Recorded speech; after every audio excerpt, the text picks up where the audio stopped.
Definisi akuntansi pertanggungjawaban. Sistem akuntansi yang dirancang sedemikian baik sehingga dapat mencatat dan melaporkan pendapatan atau biaya yang timbul akibat pelaksanaan suatu aktivitas kepada manajer yang bertanggung jawab terhadap aktivitas tersebut. Tujuannya untuk menyediakan informasi yang dapat digunakan oleh manajemen untuk mengevaluasi efisiensi penggunaan sumber daya organisasi. Skema akuntansi pertanggungjawaban. Yang pertama, menghitung biaya sesungguhnya setiap aktivitas selama periode tertentu. Kedua, hasil perhitungan tersebut dibandingkan dengan biaya yang dianggarkan untuk aktivitas yang sama. Dan yang ketiga, perbedaannya disebut penyimpangan dilaporkan kepada manajer yang bertanggung jawab mengendalikan aktivitas tersebut. Keterkaitan struktur organisasi dan pelaporan pertanggungjawaban. Semakin tinggi tingkat pertanggungjawaban, maka akan semakin ringkas laporannya. Penentuan pihak yang mengendalikan biaya. Sistem akuntansi pertanggungjawaban yang efektif harus memisahkan biaya terkendali dan biaya tidak terkendali.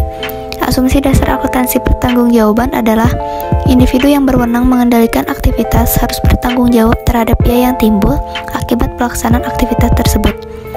Mengidentifikasi biaya yang terkendali oleh manajer unit operasi merupakan pekerjaan yang sulit. Biaya setiap unsur pengeluaran terdiri atas dua elemen, yaitu harga per unit dan kuantitas unsur yang digunakan. Serta, apabila biaya dapat ditelusur dan dibebankan langsung kepada departemen dan jumlahnya dipengaruhi oleh perubahan aktivitas departemen, maka biaya tersebut termasuk biaya terkendali oleh manajer departemen. Tanggung jawab terhadap biaya overhead pabrik. Unsur overhead ada yang dapat dibebankan secara langsung ke suatu departemen dan menjadi tanggung jawab langsung kepada departemen, dan sebagian lagi berasal dari alokasi untuk penentuan tarif biaya overhead pabrik. Yang kedua, biaya hanya perlu dialokasikan apabila manajer departemen menerima alokasi, dapat mengendalikan biaya yang dialokasikan. Dan yang ketiga, departemen pemakai harus mengetahui harga jasa sebelum membeli sehingga dapat mempertimbangkan biaya dan manfaatnya.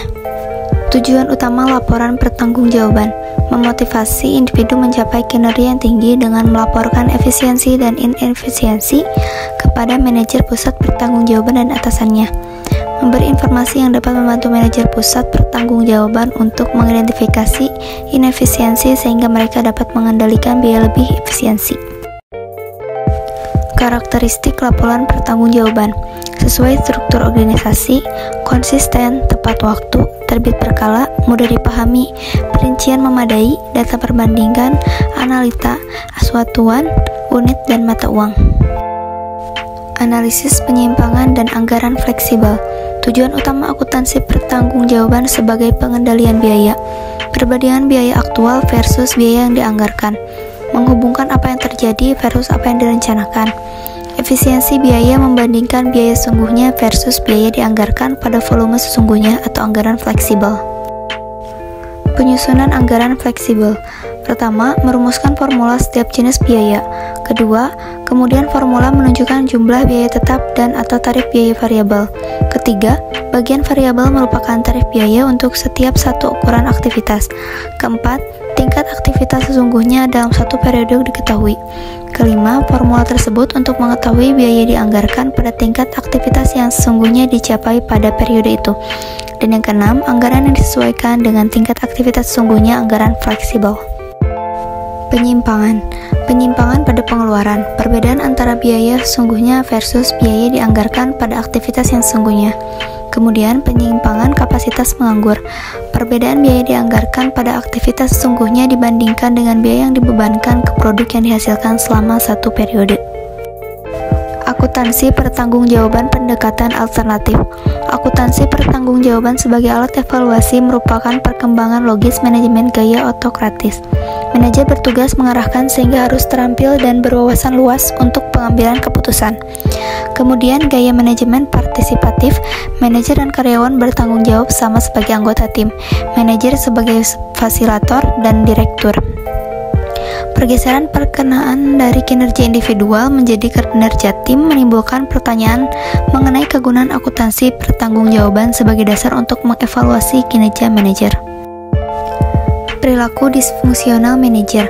Akuntansi pertanggungjawaban tradisional membebankan tanggung jawab inefisiensi individu. Individulah yang dievaluasi, bukan proses bisnisnya. Individu cenderung berupaya meminimalkan penyimpangan. Ukuran penyimpangan anggaran inefisiensi, kecenderungan perilaku, mengutamakan kepentingannya sendiri, fokus pencapaian anggaran, fokus target jangka pendek. Manajer pandai memanipulasi. Kemudian manajer mengendalikan aktivitas yang menimbulkan biaya penyimpangan dibebankan kepada manajer, bukan kepada proses bisnis penyebab penyimpangan. Alternatif evaluasi kinerja. Tren kinerja sesungguhnya antar waktu, anggaran berbasis taksiran, kurva pembelajaran. Kegunaan informasi bagi manajer. Akuntansi pertanggungjawaban tradisional, biaya dilaporkan ke manajer. Sebagian besar akuntansi pertanggungjawaban membuat dasar anggaran dengan ukuran volume yang tidak selalu terkait dengan terjadinya biaya. Kemudian data pengendalian oleh akuntansi pertanggungjawaban terlalu ringkas, berupa data keuangan yang tidak mudah diinterpretasi oleh manajer tingkat operasi.